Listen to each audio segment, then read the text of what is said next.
Chapter 6 માં મનોદશાની વિકૃતિઓ જેને મૂડ ડિસઓર્ડર્સ કહેવાય। સામાન્ય રીતે દરેક વ્યક્તિ લાગણી અને આવેગોનો અનુભવ કરતી હોય। દુનિયાની કોઈ બી વ્યક્તિ હોય એને લાગણી એનામાં હોય જ અને એના આવેગો બી હોય। આ લાગણી આ આવેગો એ માનસિક જગતની અંદર કોઈ પણ સામાન્ય વ્યક્તિને લાગુ પડે છે અને આપણે દરેક પરિસ્થિતિમાં પરિસ્થિતિ ગમે તે હોય લાગણી અને આવેગો એક સરખા અનુભવાય નહીં। તમે જુઓ જેમ જેમ પરિસ્થિતિ બદલાય એમ લાગણીઓ બી બદલાય અને આવેગો બી બદલાય અને એમાં ચડતી પડતી આવે તો ક્યારેક તેની તીવ્રતા પણ બદલાય। તીવ્રતા એટલે કે એની જે સ્પીડ છે એ બદલાઈ જાય। કેટલી તીવ્રતાથી તમારી તરફ આવે છે એના ઉપર તમારી લાગણી હોય, એના ઉપર તમારા આવેગ હોય।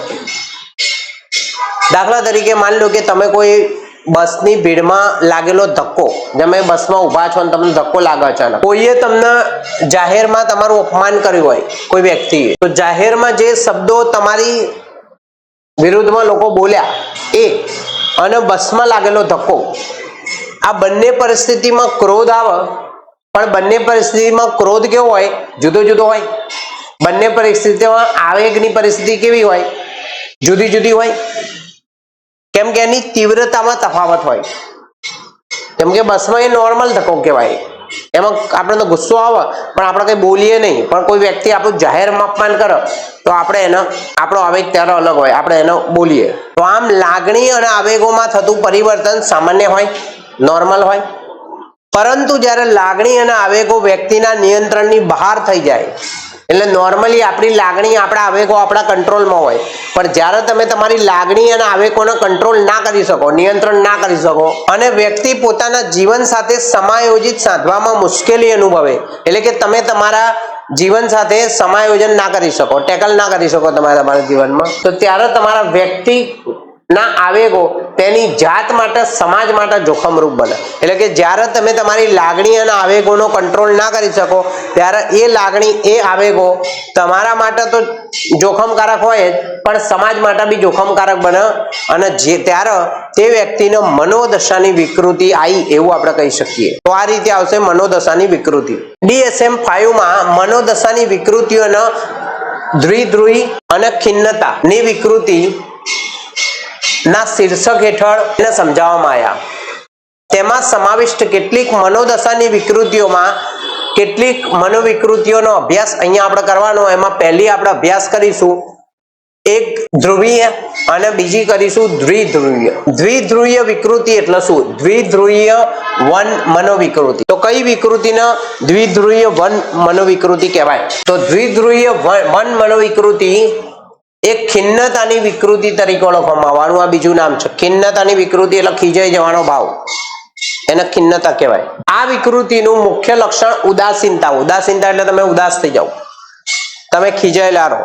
તેમાં વ્યક્તિને ભૂખ, ઊંઘ જેવી શારીરિક જરૂરિયાતોનો ઓછો અનુભવ થવો, એટલે કે તમને ભૂખ ના લાગે, ઊંઘ ના આવે, તમારું વજન એ 3 મહિનાની અંદર 10 કિલોથી વધુ ઉતરી જાય, એટલે કે વજન ઘટવા લાગે તમારું। કોઈ પણ પ્રકારની દવા કે વધુ શારીરિક શ્રમ વિના ઊંઘમાં વિક્ષેપ પડે, એટલે કોઈ દવા ના લો તો બી તમારું શરીર વજન બધું ઘટી જાય, તમારી ઊંઘમાં વિક્ષેપ એટલે ઊંઘમાં તકલીફ આવે, તમે બરોબર ઊંઘ ના લઈ શકો।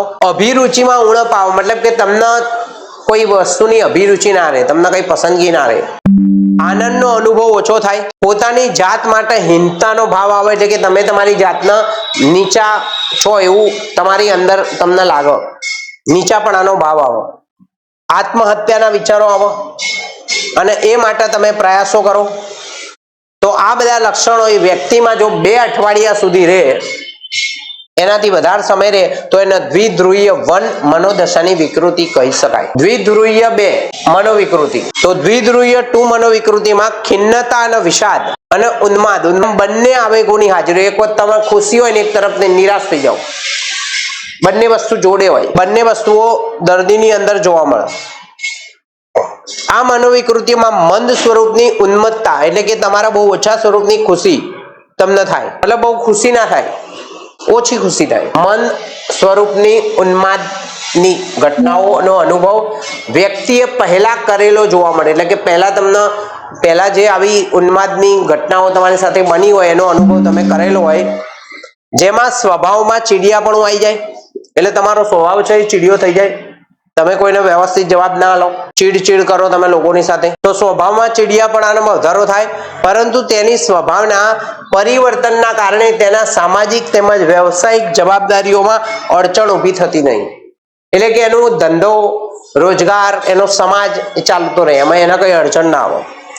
તેમજ તેને હોસ્પિટલમાં દાખલ કરવાની પણ આવશ્યકતા નહીં, એટલે આ વિકૃતિમાં વ્યક્તિને હોસ્પિટલમાં દાખલ થવાની જરૂર હોતી નથી. આથી આ લક્ષણોને રોગના લક્ષણ તરીકે ઓળખી શકાતું નથી, એટલે આને રોગ ના કહેવાય આ વિકૃતિનો. પરંતુ ધીમે ધીમે ઉન્માદની માત્રામાં વધારો થાય, વ્યક્તિ વગર કારણે વધુ પડતો આનંદિત અવસ્થામાં જોવા મળે. તમે જુઓ, વ્યક્તિ હસ જ કરો, એકલો બેઠો હોય હસ કરો, કશું ના હોય તો હસ કરે, એમને એમ જ એક જ બાબત ઉપર ધ્યાન ટકાવી રાખવામાં મુશ્કેલી અનુભવતા તેના વર્તનમાં ચંચળતા જોવા મળે.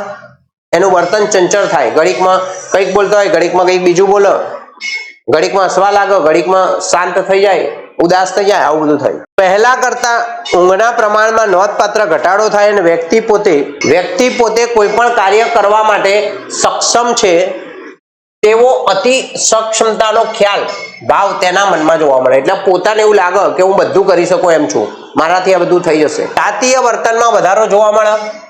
આવા ઉન્માદ અને વિષાદ એમ બંને પ્રકારના રોગના લક્ષણો સમયાંતરે જોવા મળે તો તેને સમયે જોવા મળે, અમુક ટાઈમે જોવા મળે, તો એવી વિકૃતિના દ્વિધ્રુવીય 2 પ્રકારની મનોવિકૃતિ તરીકે ઓળખવામાં આવે. ત્રીજા નંબરનું છે શીખવાની ક્રિયા સંબંધી મનોવિકૃતિઓ.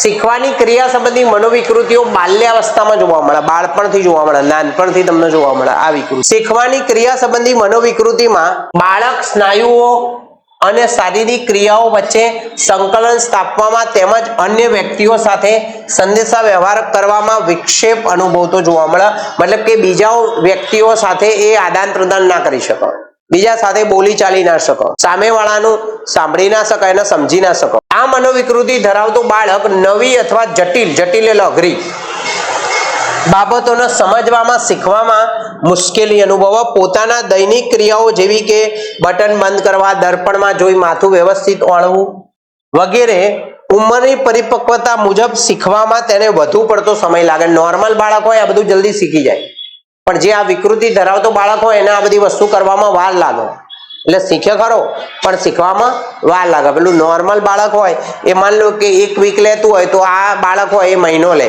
એ બધું શીખવા. બાળક શાબ્દિક અને બિનશાબ્દિક ભાષા અને માહિતીને સમજવામાં મુશ્કેલી અનુભવો, એટલે કે શબ્દો બોલી ના શકે અને શબ્દો સમજી ના શકે, સંકેતો સમજી ના શકે.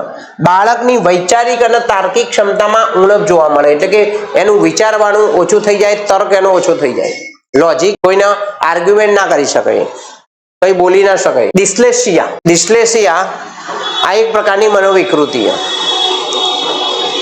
DSM-4 માં ડિસ્લેક્સિયાનો સમાવેશ શીખવાની ક્રિયા સંબંધી મનોવિકૃતિમાં કરવામાં આવે છે. DSM-5 માં તેનો સમાવેશ શીખવાની ક્રિયા સંબંધી વિશિષ્ટ વિકૃતિમાં કરવામાં આવ્યો છે. એક સર્વે અનુસાર અમેરિકાની શાળામાં અભ્યાસ કરતા બાળકોમાં 17% બાળકોમાં આ સમસ્યા જોવા મળે છે.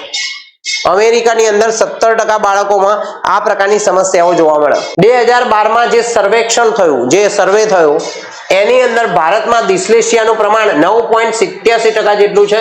છોકરીઓ કરતા છોકરાઓમાં આનું પ્રમાણ વધુ જોવા મળે છે, એટલે કે છોકરીઓમાં ઓછું હોય, છોકરાઓમાં આનું પ્રમાણ વધારે હોય ડિસ્લેક્સિયા. વયના જુદા જુદા તબક્કામાં ડિસ્લેક્સિયાના અલગ લક્ષણો જોવા મળે છે. જેમ જેમ તમારી ઉંમર બદલાય એમ એની અંદર લક્ષણ બી બદલાય, પરંતુ સામાન્ય લક્ષણોને જો આપણે નીચે મુજબ તારવીએ તો એમાં કોઈ પણ નોર્મલ બાળકમાં, એટલે કે જેને ડિસ્લેક્સિયા હોય એમાં આટલા લક્ષણ તો હોય જ. જેમાં પહેલું, બાળપણમાં બોલવાની ક્ષમતાઓ અને અન્ય બાળકોની સરખામણીમાં મોડો વિકાસ થાય, એટલે કે જે બીજા બાળકો બોલતા શીખે એના કરતા આ બાળક મોડું શીખે. શબ્દોના ઉચ્ચારણની સ્પષ્ટતામાં મુશ્કેલી પડે, એટલે કે શબ્દો બરાબર બોલી ના શકે, તકલીફ પડે એને તોતડું બોલે, અથવા તો નવા શબ્દો શીખવાની બાબતમાં ઝડપ ઓછી થઈ જાય, તેમજ શીખાયેલા શબ્દોને પુનઃ યાદ કરવામાં મુશ્કેલી અનુભવે. એટલે કે જે વાંચેલું હોય ભૂલી જાય અને નવી વસ્તુ શીખવામાં એને વાર લાગે. શબ્દોને સમજવાની અક્ષમતા હોય એટલે કે ટ અને ડ એમાં કઈ ફરક ના સમજો, બંને એક જ લાગે એને. બી અને ડી હોય તો એ બંને એક જ લાગે એને. અમુક શબ્દો એવા હોય કે જે એને ખબર ના પડે, એને અક્ષમતા હોય, એની અંદર ક્ષમતા ના હોય એવું લખવાની. સરખા ઉચ્ચારણ વાળા શબ્દો વચ્ચે ભેદ પારખવામાં નિષ્ફળતા. મેં હમણાં કીધું ને ડી અને બી, ઠ અને થ એમાં ફરક ના ખબર પડે, એ બંને એક જ લાગે એને. ભાષાના લખાણના કૌશલ્યમાં મુશ્કેલી હોય, જેમ કીધું ને ઠ ને બદલે ઢ લખો, ઠ લખવાનું કીધું તો ઢ લખો. ડ અને ટ એટલે ટ અને ડ બે વચ્ચે કોઈ એને ભેદ ના લાગે, બે એક જેવું લાગે. એનો તફાવત એ ના સમજી શકે. ડબલ્યુ એમ એક જેવું લાગે, પી અને ક્યુ એક જેવું લાગે, ડી અને બી એક જેવું લાગે. આ બધા મૂળાક્ષરોમાં એને ભૂલ થાય. તમે ડી બોલ્યા હોય બી લખી દે, બી બોલ્યા હોય તો ડી લખી દે. એક શબ્દને જુદી જુદી જોડણીઓ દ્વારા લખવામાં આવતો હોય, જેમ કે સીડી ને સીડી આ રીતે લખવું હોય તો આ બધી રીતે અલગ અલગ લખો. દર વખતે અલગ અલગ લખો. ક્રિયાત્મક અવયવોના સંકલનમાં મુશ્કેલી થાય એટલે કે બોલને કેચ કરવામાં, બોલને કેચ ના કરી શકે, બોલ તમે નાખ્યો તો કેચ ના કરી શકે.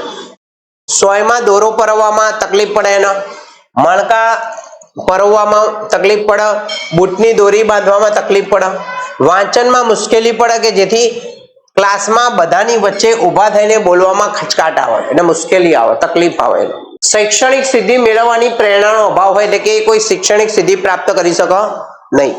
આવી વ્યક્તિ વારસાગત કે ચેતાતંત્રની ખામીના કારણે આ વિકૃતિનો જન્મ થાય, એટલા માટે વિકૃતિ કહેવા કરતા અસક્ષમતા કહેવામાં આવે. આને વિકૃતિ ના કહેવાય, અક્ષમતા કહેવાય. અક્ષમતા એટલે એની અંદર એ ક્ષમતા છે નહીં. આવી અક્ષમતા ધરાવનાર વ્યક્તિને જો યોગ્ય તાલીમ આપવામાં આવે તો તેનામાં રહેલી ક્ષમતાનો ઓળખી શકે. એટલે કે જો તમે એને તાલીમ આપો તો તમે એમાંથી એ ક્ષમતાના બહાર લાવી શકો. એને વિકસાવવામાં આવે તો બાળક જીવનમાં ચોક્કસ પ્રગતિ સાધી શકે. જેમ કે તારે જમીન પર પિક્ચર હતું ને, એમાં ખબર પેલો છોકરાને એવી જ તકલીફ હતી અને પછી એના એ રીતે મટાડવામાં આવ્યું. તારે જમીન પર ફિલ્મનું આનું ઉત્તમ ઉદાહરણ પૂરું પાડે છે. આ ઉપરાંત વાસ્તવિક જીવનમાં ઉદાહરણ જોઈએ તો Thomas Alva Edison, George Washington, Albert Einstein આ પણ તકલીફ વાળો વ્યક્તિ હતો. એને ગણિત ફાવતું નતું તો બી એને ગણિતની અંદર ફિઝિક્સમાં નિયમો શોધ્યા. લિયોનાર્ડો દ વિન્ચી, બિલ ગેટ્સ આ બધા લોકો બાળપણમાં ડિસ્લેક્સિયાના શિકાર, એ લોકો રોગ ધરાવતા હતા ડિસ્લેક્સિયાના, નાનપણમાં હતા ત્યારે, અને અત્યારે જુઓ મોટા મોટા વ્યક્તિઓ છે. આત્મરત વિકૃતિ, ઓટિઝમની નૈદાનિક પરિભાષામાં ASD, જેને ઓટિઝમ સ્પેક્ટ્રમ ડિસઓર્ડર તરીકે ઓળખવામાં આવે. DSM-5 ના ઓટિઝમને સામાજિક રીતે સંદેશા વ્યવહારની વિકૃતિ. સંદેશા વ્યવહાર એટલે તમે કોઈની સાથે આદાન પ્રદાન ના કરી શકો, આદાન પ્રદાન કરવામાં તકલીફ પડે. સોશિયલ કોમ્યુનિકેશન ડિસઓર્ડર કહેવાય એને. એની સાથે સાંકળીને એને દર્શાવવામાં આવે. આત્મરત વિકૃતિ એ વિકાસાત્મક વિકૃતિ છે. વિકાસાત્મક વિકૃતિ એટલે એનાથી તમારો વિકાસ થાય. 27 માર્ચ 2014માં અમેરિકાની સંસ્થા centre for disease control and prevention CDC એ ઓટિઝમના પ્રમાણનો અભ્યાસ કરી દર્શાવ્યું કે દર 68 બાળકોમાંથી એક બાળકમાં આ વિકૃતિ જોવા મળે. 68 માંથી એક બાળકમાં આ વિકૃતિ હોય. 42 છોકરાઓમાંથી એક છોકરામાં અને 189 છોકરીઓમાંથી એક છોકરીમાં આ વિકૃતિ જોવા મળે, જે દર્શાવે છે કે આ વિકૃતિનું પ્રમાણ છોકરાઓમાં વધુ છે. જ્યારે 2013માં થયેલા સર્વેક્ષણના આધારે આંકડા દર્શાવે છે કે ભારતમાં ઓટિઝમનું પ્રમાણ 1 થી 1.5% જેટલું છે. ઓટિઝમ એક જટિલ પ્રકારની વિકાસાત્મક વિકૃતિ છે. વિકાસમાં એટલે એનાથી તમારો વિકાસ થાય, જેના લક્ષણો જન્મના પહેલાના 3 વર્ષમાં જોવા મળે. જન્મ્યા હોય એના 3 વર્ષની અંદર આના લક્ષણો તમને જોવા મળે. ચેતાતંતુઓની ખામીના કારણે ઉદ્ભવતી આ વિકૃતિ મગજની સામાન્ય કાર્યક્ષમતાને અસર પહોંચાડે છે. અને તમારી મગજની અંદર તકલીફો ઊભી થાય, જેની અસર બાળકની સામાજિક આંતરક્રિયાઓ, શાબ્દિક બિનશાબ્દિક પ્રત્યાયન ઉપર થાય છે. બાળક એકની એક ક્રિયા વારંવાર કરે છે. અન્ય વ્યક્તિઓ સાથે આંખથી આંખ મેળવીને વાત કરી શકતી નથી. એટલે એકનું એક કામ બાળક વધારે કરે અને બીજી વ્યક્તિ સાથે આંખમાં આંખ ના મિલાવી શકે, કોન્ટેક્ટ એનો ઓછો થઈ જાય. અને એટલા માટે એ સામાન્ય રીતે બાળક અન્ય વ્યક્તિઓ સાથે આંખ મેળવવાનું ટાળે છે. તે મોટે ભાગે એકલા રમવાનું જ પસંદ કરે છે, એકલા રમવું. બાળક પોતાના વિચારો અને લાગણીઓ બીજી વ્યક્તિ સામે દર્શાવી શકતું નથી। જેમ કે આપણે કોઈ વાત હોય તો આપણા વિચારો બીજાને કહીએ, જ્યારે આ તકલીફ વાળું બાળક હોય એ પોતાના વિચારો બીજાને કહે નહીં।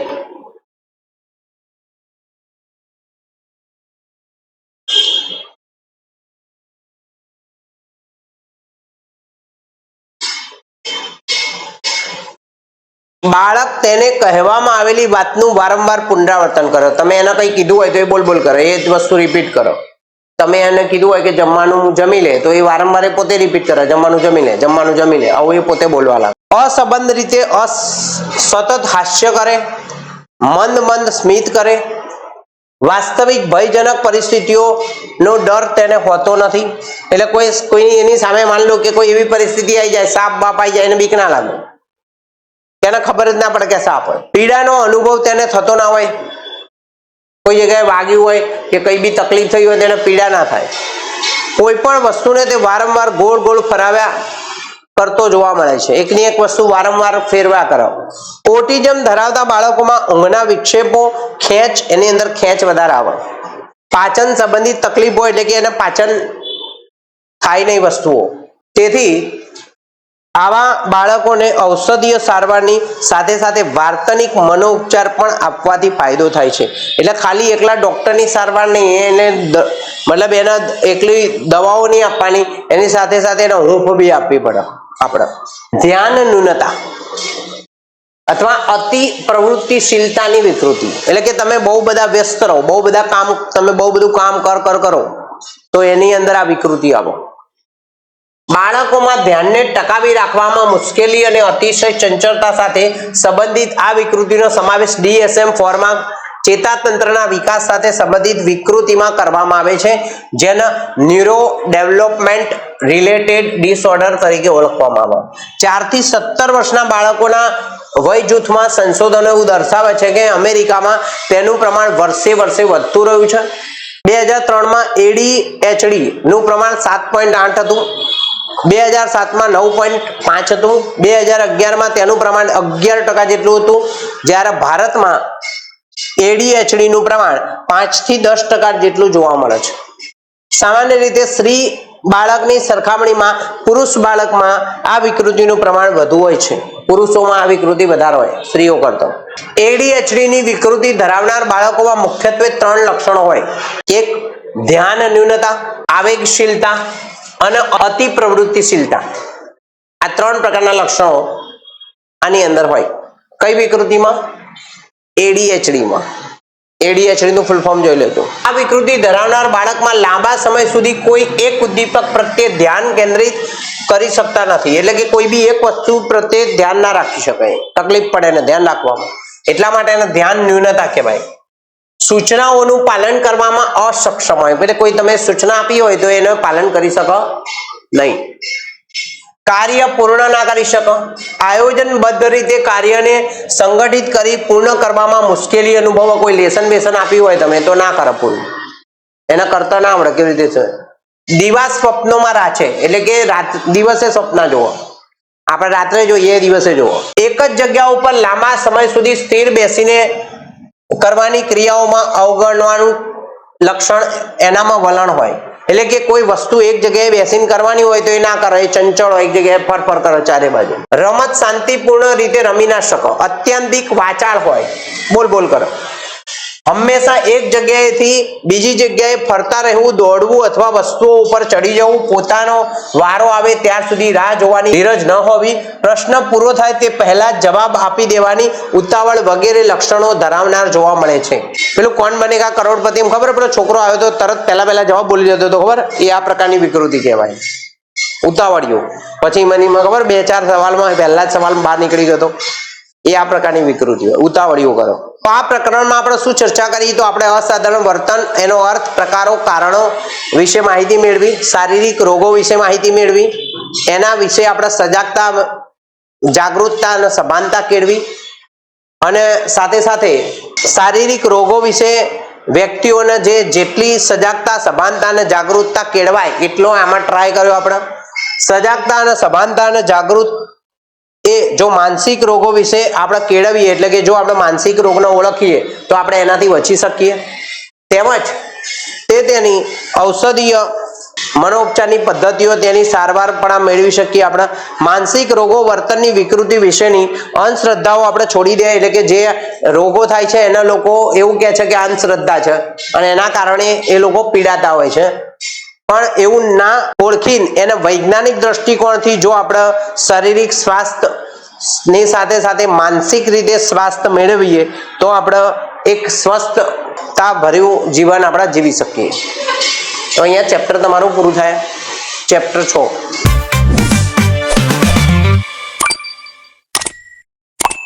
નેક્સ્ટ ચેપ્ટર આવશે તમારું સલાહ અને મનોપચાર.